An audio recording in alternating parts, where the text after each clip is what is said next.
Wala na yung lumang eskwelahan dito. Giniba na pala nila. Ito naman bahay na bato. At inaayos nila. Nakakatuwa naman. So ito. Tapos meron pa doon. O tawid tayo ulit. Mga ka-Itubero.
Hello mga ka-Itubero, magandang umaga sa inyo lahat, and tayo ay nagbabalik na naman dito sa Batangas, pero this time dito sa San Jose, Batangas. So nandito tayo sa St. Joseph the Patriarch's Church, and talagang makikita nyo napakalaki ng kanilang simbahan dito.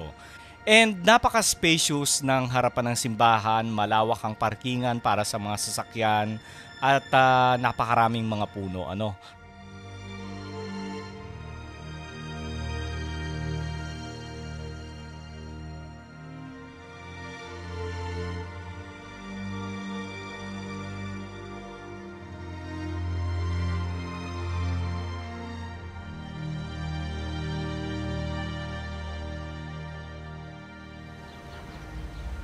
So halika, samahan nyo ako at magsimba muna tayo. Ayan.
Okay, so nakapagsimba na tayo mga ka-Itubero, and ngayon naman alam nyo na ang gagawin natin. Maglilibot na naman tayo, Ayan. So, ngayon ay Wednesday, October 25. So, napansin ko dito sa San Jose, Batangas, marami ring mga lumang bahay. Pero hindi siya kasing engrande ng mga bahay na napupuntahan natin. So, dito simple lang, pero iba rin yung karakter ng mga lumang bahay dito sa San Jose, Batangas. Ayan, so ulitin ko lang ito yung simbahan ng San Jose kung saan tayo galing. So mula dito,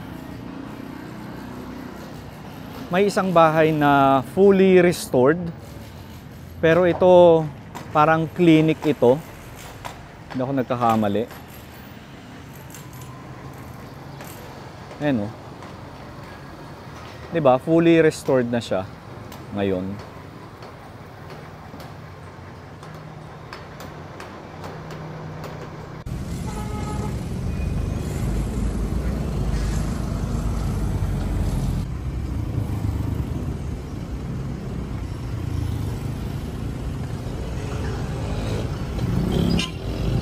So bali nandito tayo mismo sa CA Aguila. Tapos ito naman yung Makalintal Avenue.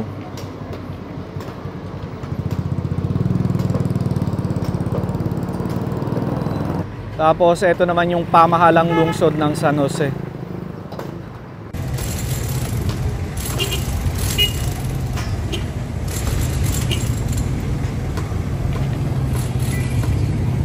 So inaayos yung plaza, tapos ito namang pamahalaan ng San Jose inaayos din. Ayan.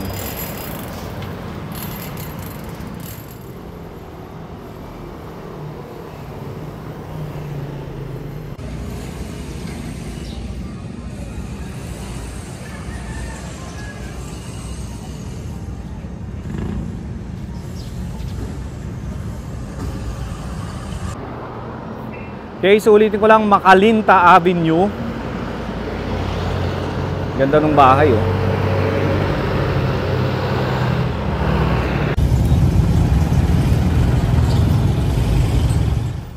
Ayan, dito muna tayo sa Umali Street.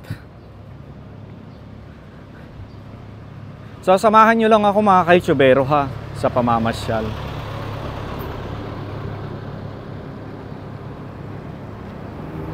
Okay, so ulitin ko lang, ito yung Umali Street.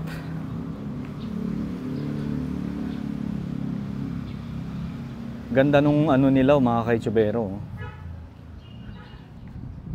Ito naman, bahay kubo, ano? Yun, oh.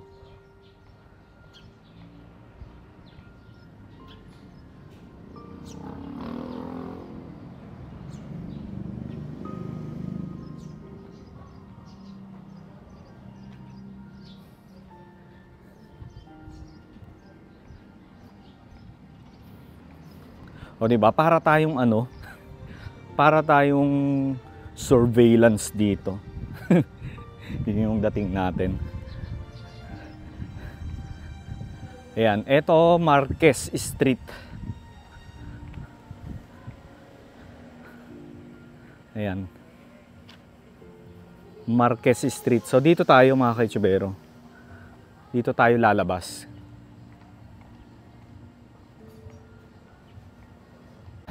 Alam nyo, recently ko lang nalaman na ang Alphamart pala ay pag-aari ng SM.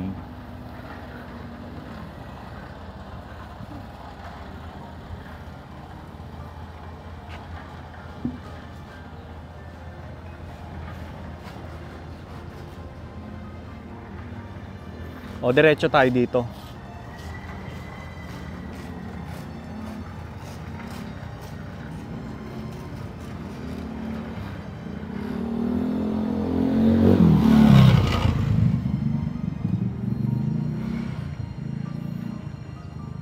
Ito naman bahay na bato. At inaayos nila. Nakakatuwa naman. Ito. Oh. Oh.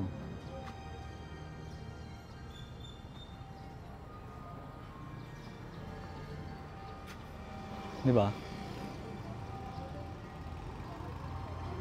Kaya alam nyo, yung mga lumang bahay na nakikita natin na sira-sira or mga hindi na naaalagaan tapos wala pang nakatira, huwag natin silang i-judge, ano, kasi hindi naman lahat ng mga lumang bahay ay kayang mag-restore ng bahay, 'di ba? Siyempre ang mayaman yung angkan nila, yung pinanggalingan nila, pero yung namana na nila yung bahay, hindi naman sila ganun kayaman. Kaya, 'di ba?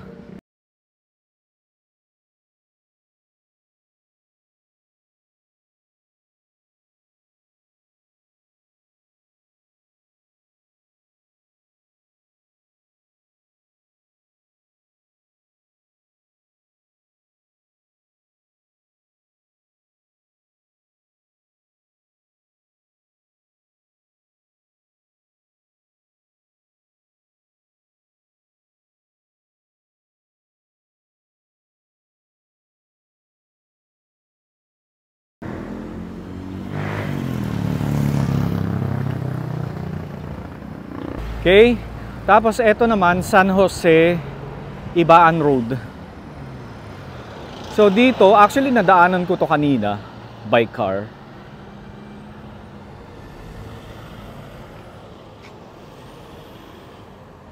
Ayan, so soon makikita natin restored na itong bahay na ito.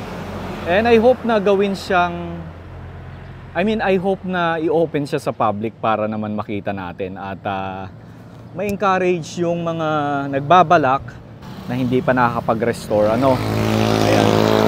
So eto mga ka-YouTubero, kita nyo ang dami oh. So ito, tapos meron pa doon, tapos meron pa doon sa unahan.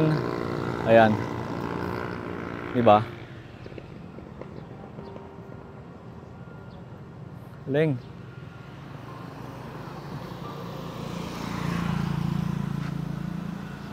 Diba? Simple lang sila na bahay na bato. Hindi siya yung mga grandioso na mga mansyon na nakikita natin.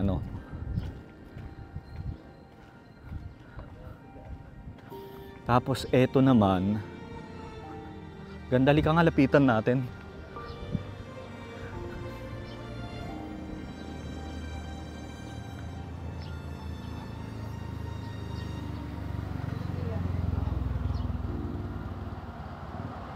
Diba? Simple lang sila pero napakaganda. Napakagandang mga bahay O, tawid tayo ulit. Mga ka-YouTubero.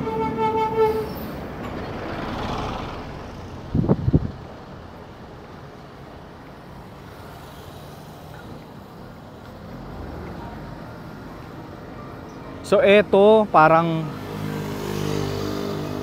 clinic din yata ito mga ka-YouTubero.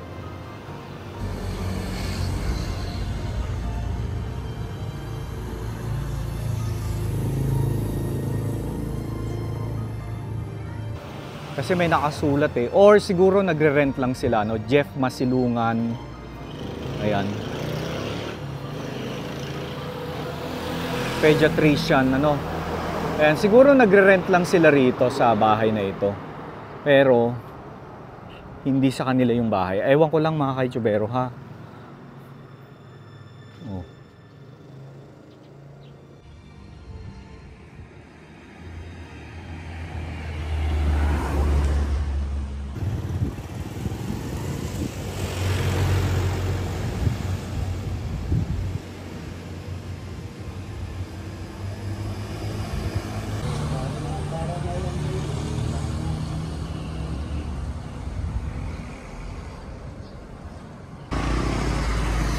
Okay, so dyan tayo galing mga ka-YouTubero.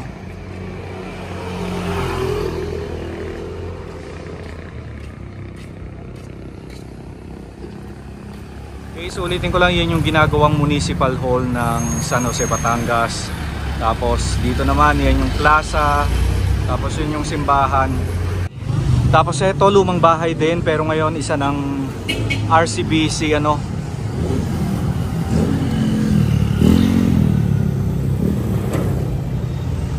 Makalintal Avenue pa rin ito mga ka-YouTubero, Okay, pero hindi na tayo didiretso doon.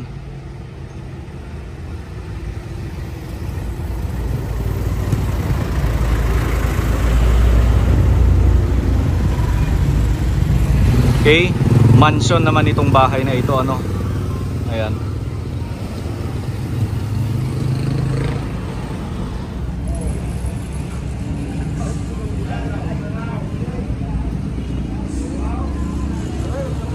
So dito tayo mga ka-YouTubero. Eto, eskwelahan ito yata. Wala na yung lumang eskwelahan dito. Giniba na pala nila. Ayan. So nawala na kasi nakita ko sa Google may eskwelahan dito na luma. So pinalitan na pala nila Ayan. Diba? Wala na pala, giniba na. So dito sa tabi ng dating lumang eskwelahan, meron ding isang bahay na bato. Ayan. So na-restore na rin siya. Diba? Ayan. So dito papunta na ulit ng simbahan.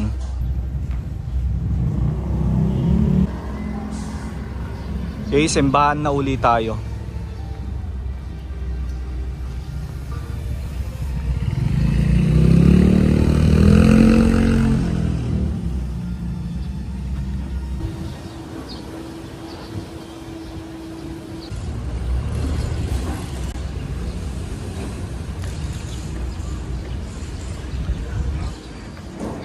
Labas nga tayo dito.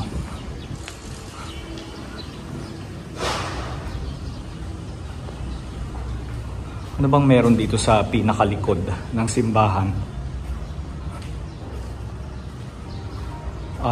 Park lang.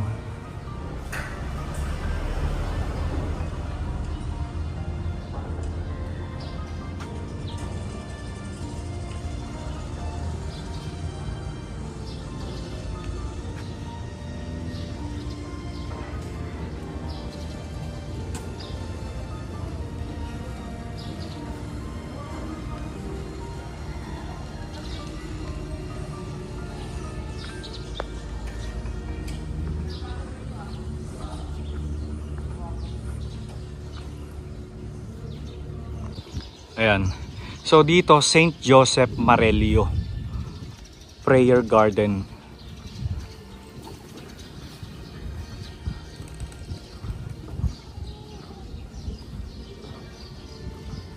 Sumilip lang tayo mga kaitsubero.